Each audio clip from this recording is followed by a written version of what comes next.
পরিবারকে ধৈর্য ধারণ করার তৌফিক দান করে। আমাদের এই জানাজার মধ্য দিয়েই আমাদের এই দাবি শেষ হয়, বিচার শেষ হয়। আজকে জানাজার উপস্থিত হাজার হাজার জনতার মাঝে আমরা একটি কর্মসূচি আমরা নির্ধারণ করেছি। এই হত্যাকাণ্ডের বিচার না হওয়া পর্যন্ত আমরা ঘরে ফিরে যাব না।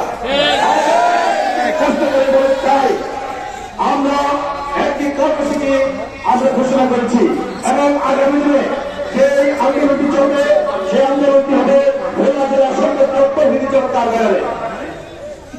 এই আন্দোলনে আজকে আমরা আপনাদের কাছে একটি কর্মসূচি ঘোষণা করছি।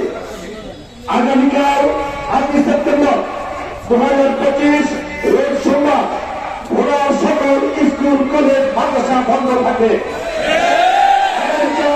রোজ সোমবার ভোলার সকল স্কুল কলেজ এবং মাদ্রাসা বন্ধ থাকবে।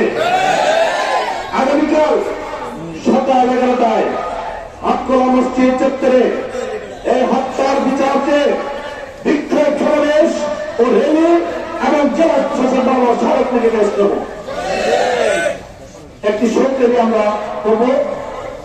আগামীকাল 11টায় আটকলা মসজিদ চত্বরে সকল স্কুল কলেজ মাদ্রাসা শিক্ষক ছাত্র অভিভাবক এবং বড় সরকারের জনতাকে উপস্থিত হয়ে এই নির্মম হত্যাকাণ্ডের বিচার চালার জন্য আমরা একটা আহ্বান জানাচ্ছি এবং আগামী 48 ঘন্টার মধ্যে প্রশাসনের কার্যকরী পদক্ষেপ দৃশ্যমান না হলে সাংবাদিক সংগ্রামের মাধ্যমে কঠোর কর্মসূচি ঘোষণা করা হবে।